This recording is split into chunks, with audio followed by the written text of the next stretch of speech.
What to expect from the Rams defense this year. We've got 7 bold predictions heading into the 2023 season. That's coming up next on Locked On Rams. You are Locked On Rams, your daily Los Angeles Rams podcast. Part of the Locked On Podcast Network, your team every day.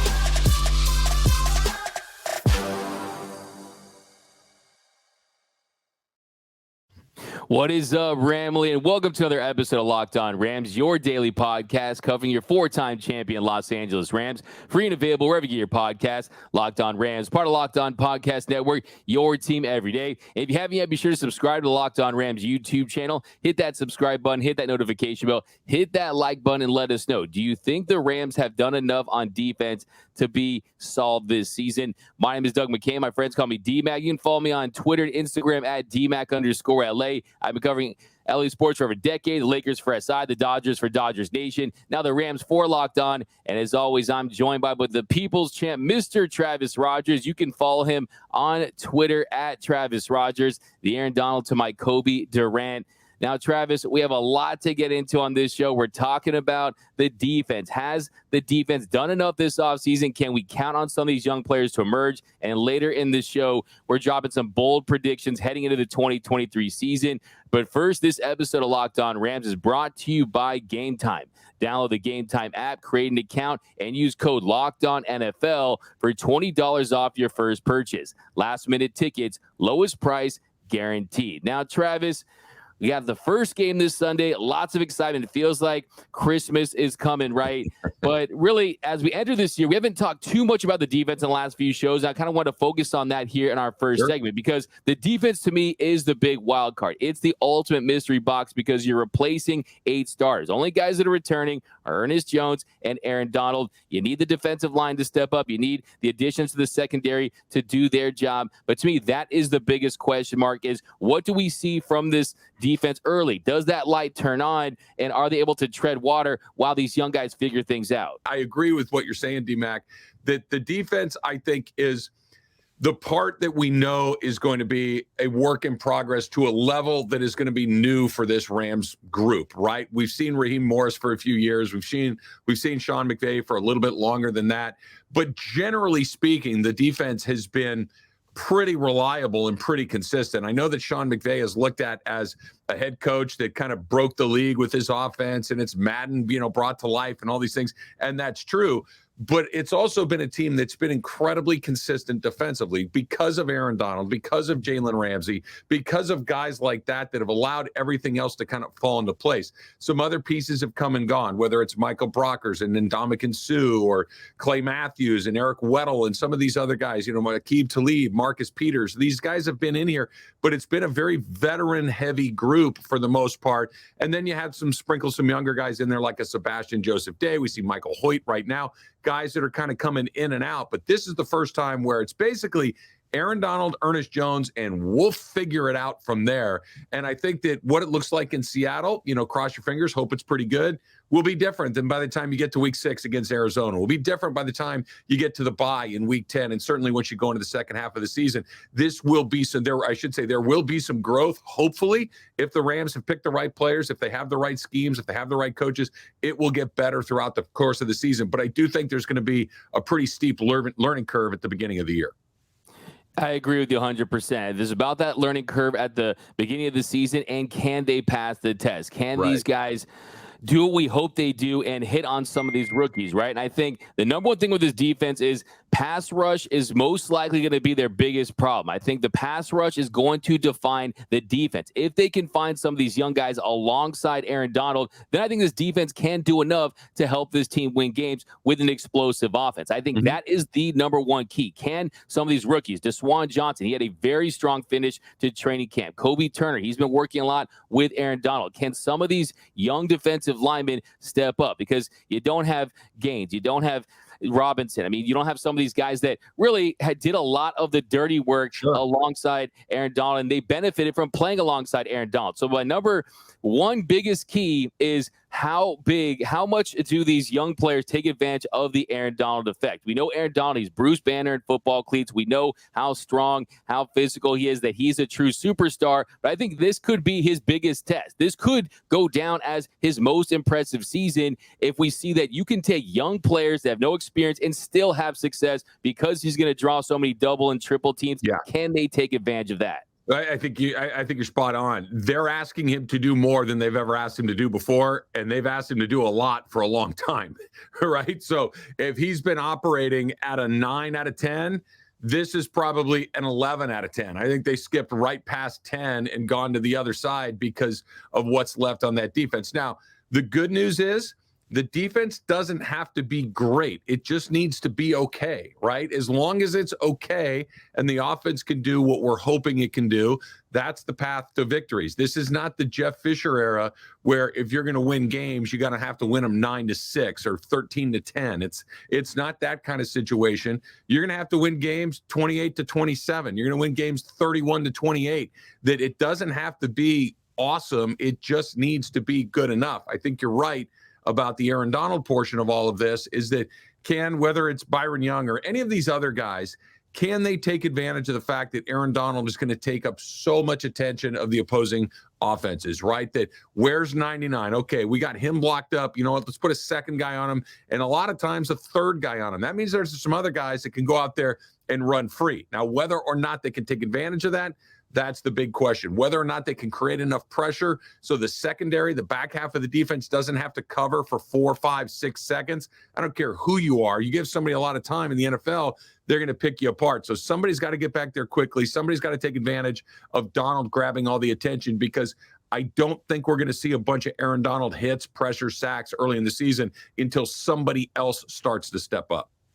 Exactly. Need guys to step up. And I think Bobby Brown, he's not a new addition, but I think he's got to be that space hitter, helps them in the run, because that's where we saw them get gashed in the preseason. Can they do better against the run? Can they play that gap and a half scheme and do a better job at it when you have your full list of starters there on the defensive side? Another thing I'm looking to, you talked about their scheme, and that's going to be something that I think they're going to do to a better degree overall later this year because of, look, I think you have some cornerbacks. Of course, you lose Jalen Ramsey, right? That goes without saying. But I think that you have some guys in Ahkello Witherspoon. Can he be closer to the 2021 Ahkello Witherspoon with the 49ers? Will Cobie Durant emerge? You just signed Duke Shelley. We know why, because Sean Jolly was just waived with the injury designation. And if no one claims him, he'll revert back to the Rams IR. I think when you look at the depth of this secondary, I'm actually pretty bullish on the secondary. I think that overall you brought back John Johnson. I think you look at last year's team, when you're going to play a soft scheme that's going to allow your opponents to gain yards and you are going to go with that bend but don't break style, you can't give up those explosive plays. And last year it just felt like you had receivers just running past some of these Rams DBs, and I don't think you're going to see that as much this season. I think the key is you got to force turnovers when you can. You got to keep teams out of the end zone where you can use the end zone as an extra defender. And like you said, just try to keep offenses at bay while you give your offense a chance to score points. Look at who they're going to play through the first 6 weeks, quarterbacks specifically. It's a weird mix of guys that are great and guys that you got a chance to learn from and take advantage of.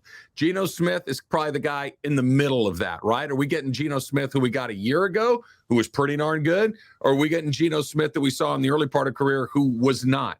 Brock Purdy, I look, he looked great. I don't mean to throw any shade at Brock Purdy, but I'm going to need to see that again, right? I'm not completely sold on what Brock Purdy is, so I think there's an opportunity there. You got Joe Burrow on Monday night. That's a problem. Then you go and deal with Richardson in Indianapolis in week 4. He's a rookie. He's still learning on the job. He hasn't done it. Big opportunities there. Then you get a guy that might win the MVP the week after that in Jalen Hurts, who's just a monster. Week after that, you get whatever the hell the Arizona Cardinals throw at you. I don't know. They don't know. Nobody knows, right? So you got 3 guys that you got a chance to take advantage of and 3 guys that are going to be pretty darn good along the way. So I think we're going to get an idea. If Joe Burrow lights you up, all right, fine. If Jalen Hurts lights you up, he's probably going to do that to most people. But if Anthony Richardson does it, if Brock Purdy does it, if Geno Smith does it, if whoever the heck it is that's going to go out there for Arizona does it, then it's one of these, we got a real problem. So I think you need to take into consideration of who that quarterback on the other side is before you kind of evaluate what the defense, and in particular the secondary, is going to look like. Exactly. If you look at some of those games last year, they were closer than you realize when you look at the final score. I mean, it was neck and neck. All of a sudden, we saw big explosive plays. And if you are going to play the match quarters defense, and you cannot get beat in deep coverage. You can't be staring at the backfield and allow guys to go past you and burn you for deep plays. Those are absolutely disastrous. They ruin games, and I think that's going to be a point of emphasis this season. Another big key, too, I think, is just getting off the field in general. The Rams were 23rd in third down conversions allowed. They were 31st in fourth down conversions. The combination of those two is bad. You got to get off the grass, got to get this ball back into the offense, and I think, too, hopefully, I think they reestablish a running game and you have a little more ball control and you don't have this defense on the field for the entire game, right? You give them a bridge. I think that's going to be key too. So I would say a successful defense, top 10 in yards allowed, top 10 scoring defense, top 8 in turnovers. Is that realistic based on the fact you have 8 new starters? I would say probably not, but I don't think it's going to be the dumpster fire that a lot of people are predicting that's going to be.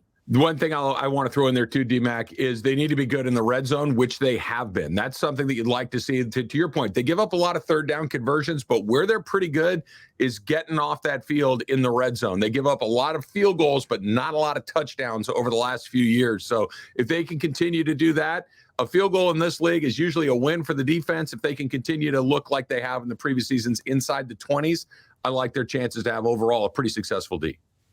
Absolutely. And we got some bold predictions about the Rams defense coming up a little later. But next, bold predictions for the Rams offense. That's coming up next on Locked On Rams.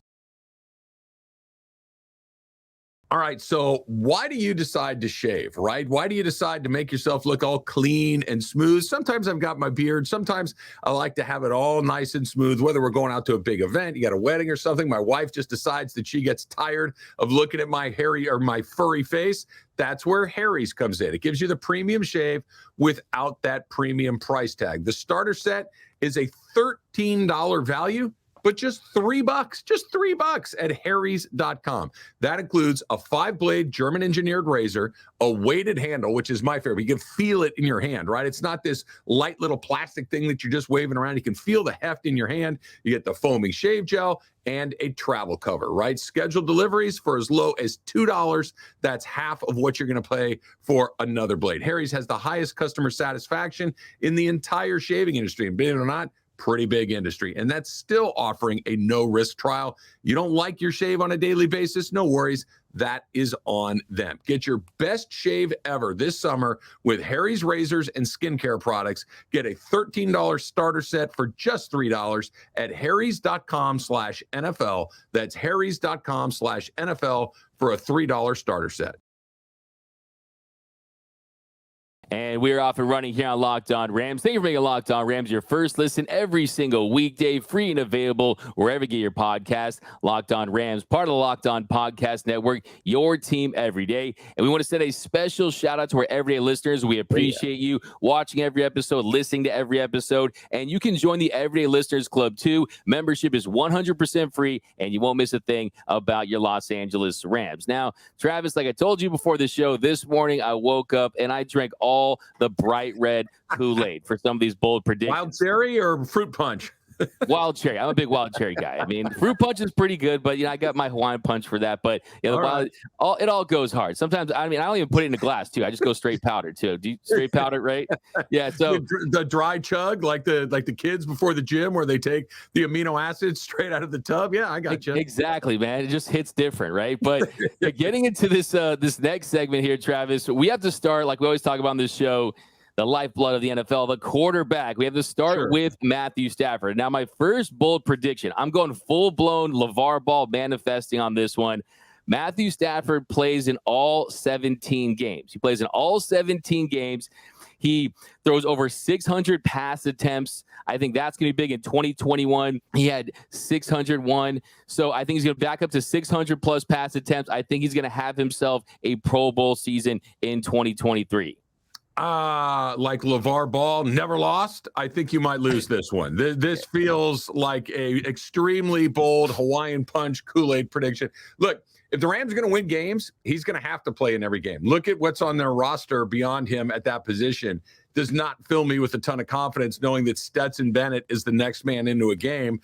We saw what that looked like in the preseason, and instead of getting better week to week, it got worse week to week. So Matthew Stafford had a serious injury last year. The offensive line, I think, will be better, but I do think that it's still a work in progress. They're going to Cooper Kupp may or may not be available for the opening game. Probably not. When does he come back?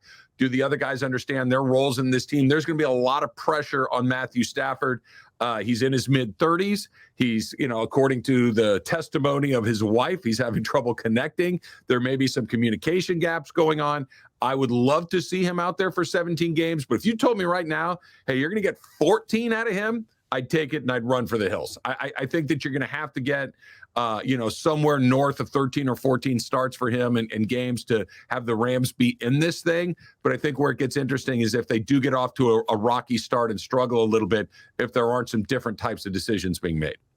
Yeah, and to your point, this largely hinges on a much improved offensive line. If you don't get that, this isn't going to happen because he's probably going to get injured in that situation. So this is banking on a lot of big, massive, gigantic ifs. But if they can protect him, I think you've seen a guy that when he's out there and you can guarantee that he's going to produce. I mean, he's thrown for 4,000 yards or more in all but 5 of his 14 seasons with the Rams and the Detroit Lions. So I think there's no reason why you can't have a 3,500 plus yard season where there's more of an emphasis on the run, get somewhere between 25 and 30 touchdowns. So I do think, of course, we need Cooper Kupp back as well, but I still think that he's got that revenge factor. He's got that fire this season. He's got the Arya Stark hit list, and he knows what people are saying about them, that he's washed, that he's done. I still think that Stafford has more left in the tank, and I think that he can have a successful season. But my second bold prediction for the Rams offense is that Cam Akers is going to be the first Rams 1,000-yard rusher since Todd Gurley. He's going to have double-digit TDs, and he's going to make his first Pro Bowl. That, to me, would change the entire calculus of this offense. That means you have a legitimate run game. You have someone that is more of a workhorse back. And the way I look at this, Travis, is, I mean, this is someone who had a very strong finish to the season. He bulked up. He added some strength. And he's someone I think it's now or never. If you're going to be a feature back, it has to be this season. I like this one. I like this one a lot. I think that this one not only is a bold prediction, I think it's closing in on a probable prediction. Now, again, this goes back to what we were talking about with the offensive line. That needs to be a lot better. But you just said, I think, D-Mac, the most important part. Dude wants to get paid, right? And I know that running backs are not the premium position that they once were, but he saw what the market was for his skills last year when the Rams offered to trade him because of whatever was going on between he and the rest of the team. There wasn't one. So if he wants there to be a market for whatever it is that he's bringing to the table, whether that's in Los Angeles or anywhere else, he's got to ball out. And he can. We saw what it looks like at the end of the season. He's pretty darn good when it's in his interest to be pretty darn good, when the offensive line is good, when they're giving him the ball a lot. With Matthew Stafford or I should say with Cooper Kupp potentially being down for a period of time, I think they're going to have to be more reliant on the run game. I think that they can throw him the ball out of the backfield a lot. I think that of all of the things that we've talked about, Kupp, Donald, Stafford, Cam Akers is sneaky set up to have a very, very big year. I like that one a lot. I would not be shocked if that actually took place. Yeah, and to your point, talk about the end of that season. 3 consecutive 100-yard games, 786 rush yards total. But if you look at those last 5 games, 90.4 yards per game, average 5.1 yards per carry as a receiver, 98 yards on 10 receptions. If you do that for a full season, that's 1,536 yards and 333 yards receiving and 14 touchdowns. So really, I'm not saying he's going to reach those numbers, but we've seen him, at least for stretches, put up Pro Bowl level numbers. And before anyone freaks out and says, oh, you have Cam Akers in the Pro Bowl, let me remind you that Tyler Huntley made the Pro Bowl last year. He had more interceptions than touchdowns, okay? It's not overly insane to say he could be in the Pro Bowl. I think I was the next call after Tyler Huntley to play in the Pro Bowl. I had my fingers crossed. I'm thinking, look, if Huntley's got vacation plans in Mexico or something, then I'm the next call along the way. I was getting optimistic, but Huntley snuck in there ahead of me. So, yeah, look, there's no player in the NFL you told me that they made the Pro Bowl. I go, yeah, okay, that's fine. Look, I'm old enough to remember when Matt Schaub was in the Pro Bowl, okay? So the Pro Bowl is what it is, and if Cam Akers ended up there, that's fine. I wouldn't be shocked. Yeah, no, I definitely think that this has to be the year for Cam Akers. Now, my next bold prediction is that Puka Nacua is going to be the most impactful Rams rookie since Cooper Kupp. He's going to finish second on the team in receptions. 2017, Kupp had 869 yards, 5 TDs, and 15 games and 6 starts. I think that Puka Nacua has 789 yards and 6 touchdowns this year. I like that. I think that he has a chance to be a useful player for the Rams this season. I don't know if I would put him at the top of the rookie list. I think that there are 2 guys that are probably ahead of him with opportunities to make an impact, because even if Puka Nacua is the second coming of Robert Woods, like we hope he is, Cooper Kupp is going to get the first look. Van Jefferson's going to get the second look. And then Puka Nacua might be the guy that gets some opportunities after that if he's not behind Higbee and Akers. So I just don't know if he's going to have the opportunities to stack up some numbers like you're talking about. I think the 2 guys that are kind of at the top of this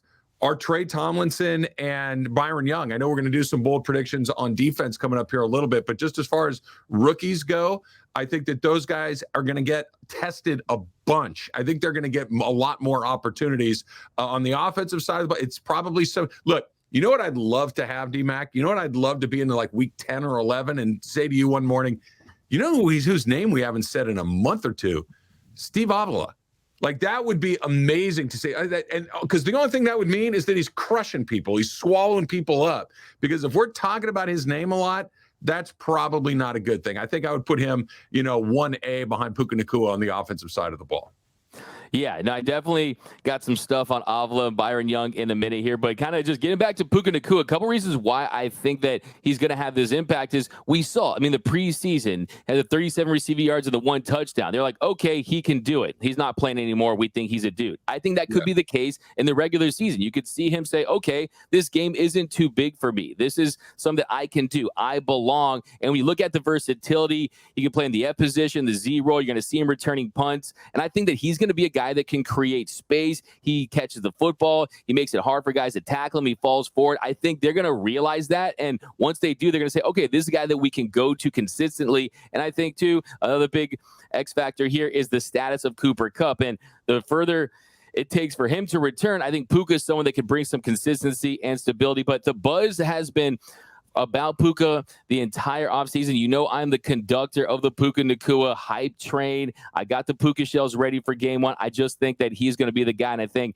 you're going to see Rams fans fall in love with this guy as far as like we saw with Robert Woods and Cooper Kupp, one of those receivers that they know is going to be a part of this organization for years to come. Now, my next one is, and you beat me to it, but that Steve Avila will be the best Rams second-round pick since Rob Havenstein in 2015, and that he will make the all-rookie team. We know we're very high on Steve Avila. He's a big dude. He's girthy. He just gets the job done. He's strong and physical. Did not allow a sack last season. I think that's going to be massive in keeping Matthew Stafford vertical. And I think you said it best. When you don't talk about Steve Avila, that is how you know he's doing his job. Yeah, look, if he's going to have to be what you just described, right? I don't know if he needs to make the all-rookie team, but he needs to hit, and it needs to hit in a big way. That they've really struggled with their top picks. And I'm not talking first-round picks because they haven't had one since Jared Goff, but the guys that they get a chance to select first, he needs to hit, and I think he will. I think he's in a really good position for that to happen. But this kind of goes together, going back to what you're talking about with Nacua for a second, that the guy that has all the preseason buzz, the guy that's killing it in practice, the guy that was taken off the field midway through the preseason because he's a dude. If you just took Nakua's name out and put Tutu Atwell's name in, it would track, right? That's exactly what we talked about with him last year, and we saw what we got. Again, some extenuating circumstances there as well. But when it comes to skill players like this, I'm a big believer, and I'm going to need to see it before I completely buy it. Avila is a different animal. He looks like a pro. Like, you just saw him at the first preseason game. You saw him during camp. And it didn't look like, there's never that moment where a play happens and he's looking side to side like, did I do that right? Did I go the right way? It's, no, I know where I'm supposed to be. In a totally different way, he reminds me of Cooper Kupp. From the moment he showed up, he just understood what it was that he was being asked to do. I think he's got a chance to have a huge year, and he needs to. If they're going to be as good as we'd like them to be, if he's anything less than borderline excellent, they're going to have some problems. He's got it, man. This is something that he's built for. He's got the strength. He's got the size. I think he's going to be pivotal for this team. And also, it would be a big deal. I mean, there were 4 guards that were drafted in the first 2 rounds in 2022. Kenyon Green, Zion Johnson, they both went in the top 20, and they all struggled in pass protection. They all struggled in run blocking last season. So for him to have success at that position where he was drafted, it would be a major boost for this Rams offense. But we got some defensive bold predictions coming up. That's coming up next on Locked On Rams. You ever been in charge of getting tickets for you, your buddies, your family, or, whatever it may be? It's not supposed to be stressful, right? It's not supposed to be something that you're sweating nonstop, and you don't have to anymore because of Gametime. Gametime is the fast and easy way to buy tickets for all your sports events, for all of your music, your concerts, your comedy, and theater near you. And incredible deals on last-minute tickets with best price guarantee. You don't need to stress over the tickets. You can start enjoying the fun that you're about to have, right? Flash deals and last-minute tickets. Easy to find and buy tickets for every kind of event in your area with Gametime. Images of the seat views and the lowest price guaranteed, right? Forget planning months in event. Gametime has tickets on sale right now, right up to the day of the event. You get the Gametime guarantee, which means you'll always get the best price. Snag the tickets without the stress with Gametime. Download the Gametime app, create an account, and use the code LOCKEDON for $20 off of your first purchase. That's Gametime and the Gametime app, the code LOCKEDONNFL for $20 off your first purchase. And welcome back to Locked On Rams. Thank you for being Locked On Rams, your first listen every single weekday, free and available wherever you get your podcast. Locked On Rams, part of Locked On Podcast Network, your team every day. Now, Travis, here in our final segment, we're shifting to the defensive side of the ball with some bold predictions. And the first one I have is that Cobie Durant will make his first Pro Bowl. I've got Cobie Durant making the Pro Bowl. He's got that main character energy. He's got that charisma. He's got, I think, what it takes to make big plays. And I think the most important thing is last year, 13 games as a rookie, played in defensive snaps in 7 of those games. You picked off 3 passes, you returned 1 to the house, 151 return yards. That was the most in the NFL. So I think with Jalen Ramsey gone, I think Durant, he's going to play a ton of snaps in positions where you're going to see him in the slot. You're going to see him in that star role. He's going to get some sacks. He's going to get some tackles. I think he has at least 1 pick 6 this season. But I've got Cobie Durant making the Pro Bowl. Look, somebody's going to make a bunch of interceptions for this Rams team for no other reason than they're going to be tested over and over and over again. I don't know what the pressure up front is going to look like. There's a best case scenario, there's a worst case scenario, and there's whatever lands in between probably. But whatever happens, they're going to get tested over and over and over again. If Durant can get his 4, 5, or 6 interceptions and take one back to the house, then sure, there's an opportunity for that to be what you're talking about, D-Mac.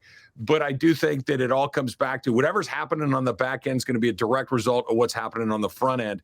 And I don't know if there's anyone up front that's going to help Cobie Durant do what you're talking about, and that is not have to cover a guy for 5 or 6 seconds along the way. So I think one depends on the other, depends on what your other bold predictions up front are. I agree. I think they're absolutely tied together. I think there's a binary effect happening there, and they're going to need to have that success. I just think that Cobie Durant is an athlete. I think he's been probably spending his nights watching Deion Sanders highlights with all the hype about Coach Prime. I think he's going to Coach Prime, man. So, yeah, I think he's going to have a big year now. D-Mac, are you a leader or are you a dog? Would you get the L or the D on your jersey? I'm a dog, baby. Woof, woof, woof. I got that X-dog in me, man. X-rays yesterday. They show I got X-rays. Just came back. A lot of dog in here. A lot of dog in here, man. I'm gonna put the D on my shoulder. I'll get one for you. Good. We'll I'll take the L. I'm not a dog. You can go do that. That sounds hard. All dogs aren't leaders. All leaders aren't dogs, right? That's right. Can't we just be both? But all right. No, not according to Coach Prime. Not according to Coach Prime. But okay, my next one is that Errnes Jones is going to lead the league in tackles. I think he's going to have 167 tackles and lead the league. I think he's going to have so many tackling opportunities. I think it's a massive year for him at 114 tackles last year. And I think the way the defense is set up with the way they're going to be plugging gaps is going to be built for him to be a high volume tackler this season. It could be, because you go back to last season, and the guy that had a sneaky, really, really good year last year for the Rams was Bobby Wagner. Right, Bobby Wagner, even though he was here very briefly, even though the Rams struggled to a 5-12 record last season, Bobby Wagner was awesome. Bobby Wagner was exactly what the Rams were hoping he was going to be. Is exactly what he was up in Seattle. And that's just one of the best middle linebackers in all of football. Errnes Jones got to kind of understudy with him last season along the way. If he even learned half of the stuff that Bobby Wagner knows, I think he's set up for a big year. I think that he's going to slide into that role. He's ready to do that. This is one, like you mentioned off the top, D-Mac, that he and Aaron Donald are the only two guys from that Super Bowl defense that are still on this team. So he's going to have to make a bunch of tackles. He's going to have to lead. He would definitely maybe he would be the one guy to have an L and a D on his jersey under Coach Prime, because I think he'd have to. I think he's set up for a very, very big year coming out of camp. You heard nothing but raves about Errnes Jones. And again, if the Rams are going to get to where we're hoping they're going to get, which is playoff level wins, the 8, 9, 10 range, then he's going to have to be very, very good. Anything less than, and we're looking at an uphill climb.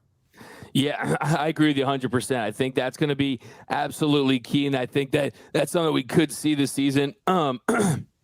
We'll throw one more in there. We'll kind of save some of these bold predictions for tomorrow. Sure. I got that Michael Hoyt finishes with 10 sacks. I think double-digit sacks for Michael Hoyt. Now, what was in that Kool-Aid? What are you sure it was just Kool-Aid? Because that's insane. Yeah, I mean, I did some during the ad reads too. I don't know if you saw that, but yeah, I mean, look, I think with Hoyt, here's what I'm looking at. Look, he's not the perfect edge rusher, and we've talked about that on this show. I mean, you saw last year when he was at the edge rusher and the teams utilized that jet motion, he was left out of position and he struggled when you're juking him in those situations. But when you look at that change that he made, 4.5 sacks in his opportunities last year after that position change. If you give me that for a full season, I think there's no reason why, with the defense set up and no one else really established. I mean, he is the most experienced Rams edge rusher, having only 4.5 sacks to his name. So I just think that he's going to get tons of opportunities. And I'm not saying that he's going to be a Pro Bowl level talent, but I think his numbers will be inflated because of Aaron Donald and the opportunities that they're going to have for him. If you get that one right, I'm asking for lotto numbers next, because that just sounds so far off the realm of possible. Look, if he got 5, I think I'd be jumping up and down, as excited for where he is. He's not that. That's, keep in mind, this was a guy that was playing inside, for most of his career until the end of last year, and they had no other choice but to try him outside. Maybe they found something. Maybe he could become a guy that plays that position to some degree of success. But if we could even get 5 sacks out of Michael Hoyt, I think that would be a really good season for him. 10 would be unreal. If he gets 10 sacks, I do think he goes to the Pro Bowl. I do think he's one of those guys that we're talking about as, maybe never my biggest surprise for the Rams, maybe one of the biggest surprises in football if Michael Hoyt ended up with double-digit sacks. Yeah, like I said, the operative word is bold there. You got to be bold, right? It is bold. It is. I mean, 4.5 sacks. Hey, 4.5 sacks, though, is fine in 3 games. A lot of those quarters coming in against that game against Denver.